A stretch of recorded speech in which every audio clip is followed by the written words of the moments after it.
Hello again, everybody. We're playing another video game, as we usually do around here. Except, this one's a genre we haven't played before, on a console we haven't played before. Very innovative, very fresh. Welcome to Let's Play Blazing Lasers, a space shooter released in 1989 by Hudson Soft for the TurboGrafx 16. Very underrated and cool console. Very underrated and cool video game, as you will see right now as we begin. Presentation-wise, this has me right out the gate. It's fast, it's fun, there's lots of enemies to kill, there's lots of power-ups to grab. This is just... For 1989, this is some impressive shit. Reminds me of how Revenge of Shinobi wowed me, because that was also in 1989. And its main competitor was Ninja Gaiden. Well, graphically, it blew Ninja Gaiden out of the water. It's much the same here. What, really, I don't even know that many space shooters that were out in 1989. Closest I can think of is Gradius 3 for Super Nintendo in 1990. And this looks better than that. I gotta say, this looks better than Gradius 3. But this game actually has kind of an interesting history behind it, so let's just talk about it here. In Japan, this game is called Gunhead. That's head spelled H-E-D, because spelling the title incorrectly is cool. Hell, the title of this game is Blazing Lasers. Lasers with a Z. I'm not sure if you're supposed to use a Z or an S or a Z to spell laser, but anyway, I digress. The interesting thing about Gunhead is actually based on a Japanese movie that came out around the same time. So technically, that would make Blazing Lasers a licensed game. Granted, they took out all the stuff pertaining to Gunhead in Blazing Lasers, but the manual still refers to your ship as Gunhead, so there's that. But really, you're not gonna know what that is in 1989 unless you're from Japan. But yeah, technically this is a licensed game, and, well, it fits up there with all those other good licensed games like DuckTales and Darkwing Duck, and I'm drawing a complete blank on good licensed games, but you know the drill. You know the ones that everyone likes to praise. Oh, DuckTales has that good moon music. Wow! But yeah. This game was also developed by Compile, a veteran shmup maker. They've made cool games like Zanuck, Gunnack, The Guardian Legend, and a shitload of other cool games. What's funny is that this game actually seems to draw inspiration from Gunnack and The Guardian Legend in later stages. You'll see what I mean. I haven't even talked about the power-ups yet, because, quite frankly, they're so numerous and so frequent that you get lots of them, so I've just written down everything, all the cool power-ups that you get in this game. You've seen half of them by now, but I'll explain what you're grabbing. These purple things are called gels, and they power your spaceship up. But you gotta have weapons to be able to power up. So the weapons are these little Roman numeral orbs that you've been seeing, and in order we've got 1, the photon blaster, which just shoots straight, but when you power it up, increases the shots, and they split when they hit a target. It's okay. The 2 is probably my favorite weapon, the power wave. It just shoots these waves of energy around, and when you level it up, it makes sort of a spread shot, and well, I love spread shots. Ah, you're seeing the power wave right there, actually. That's good. That's good timing on my part.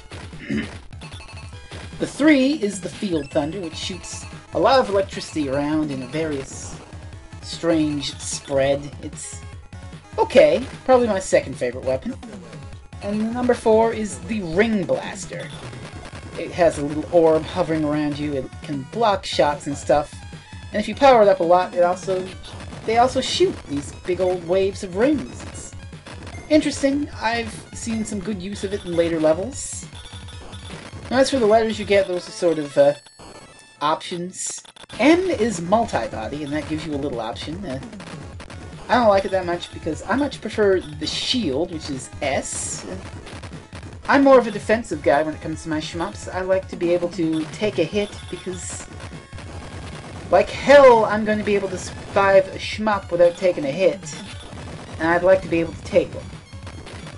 F is pretty interesting, it's what I have on now. Full Fire. Full Fire powers your ship up to a crazy level, and you're able to just wreck things. I like Full Fire in certain situations, like here. You're seeing the Full Fire Photon Blaster.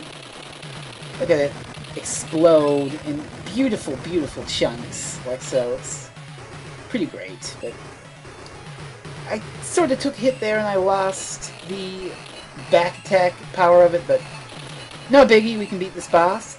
And the last thing is a homing missile. The H, it just shoots a homing missile. Bunch of homing missiles. I don't like it. Nah. So what I like to use the most is Power Wave plus Shield. Or Power Wave plus Full Fire. It's interesting stuff. But we're on Area 2 now. It's got some cool music. This is giving me a Sector X vibe from Star Fox. Let it not be said that this game did not have good music, because it does have some pretty good music. This stuff gets stuck in my head. Power is really interesting. I don't play that many shmups, though. Lately, I've been kind of wanting to get into them, I will say. I've been trying a few arcade shmups, like Esp Galuda and V5. Interesting titles, really. This isn't really my genre, you know me. I'm more of an action platformer guy, but Blazing Lasers? You sold me Blazing Lasers. The TurboGrafx really doesn't get much love, and I've played some of its games, like Bonk's Adventure, and East Book 1 and 2 on the Turbo CD. Fantastic. And again, East is just fantastic in general, and you should play it. I mean, there's various ways to get it now. You could get the Turbo CD version on the Virtual Console, or God help you get a physical copy of it, but if you have that much money to burn, send some my way. Please don't really do that. You could also play it on the PSP. I do believe it's on Steam, if that's an option to you. There's lots of ways to play East. And I've also got Utopia, which is a straight-up Zelda clone. I haven't really got much in Utopia. Something to do. Ah, there's Field Thunder. It's pretty cool. I have no idea what the voice is saying. The digitized voice is our Lord Thunder. And again, digitized voice in 1989 is not a thing that's that good, to be honest. Another Turbo thing I remember is seeing a review of Fighting Street, the Street Fighter port for Turbo CD. It's... oh, the voice acting is janky as hell, man. Just janky as hell. Field Thunder ain't the best for a lot of turrets around, because it tends to just fan out and completely miss whatever the fuck you're going for. So that's why I have those bombs. Which, oh, I haven't talked about the bombs yet. Yeah. You've got them there.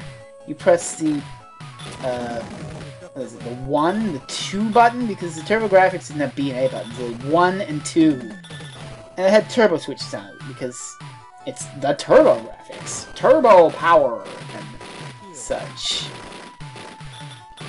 But one of those buttons is for shooting, the other one is for firing the missile, which is there under your life counter in the corner. And, well, the missiles are more for crowd clearing than for super power. I mean, I've already got some good super power here with the freaking Power Wave. What's funny is you can't really tell what's a mini-boss and what's an actual boss. This does look like an actual boss to me. Try and corner me, but the great thing about the Power Wave is that I can just stay away from it and hit it from an angle. In that regard, the Power Wave is pretty goddamn nice. I suppose I could technically do this with the Field Thunder too, but I love my spread shots. I've played a lot of Contra. Spread shot is like the best thing in Contra. Well, anyway. We're still going on with Area 2, and you gotta be kind of careful here, because these things like to shoot out big old pods. There have been times where I've gone for those purple gels, only to be hit and killed. Very unfortunate. Yeah, the purple gels do power you up the more you get. It's sort of a level up system. I had to look at the manual to figure out what the hell it is, but it's like every time you get some, you get a level, and you need more to increase your level from there, you know. It's exponential stuff, like getting 2 or 3 will put you up to level 3, but then you gotta get 12 to be like level 5. Some weird formula like that. I don't know, I don't care. I just grab all the purple things I can see. Because this is a game with a lot of power-ups, and you just get an arsenal and blow things up good. Of course, you still have to watch out for those stray bullets, because you can be so absorbed in just blowing everything up that you forget about that one little bullet and you're gone. Just gone. Just like that. Because this is a shmup, after all, and they ain't known for being easy rides, you know what I mean? I think you know what I mean. I really think you know. I am using my bombs a little liberally, or missiles, or whatever the hell they're supposed to be called.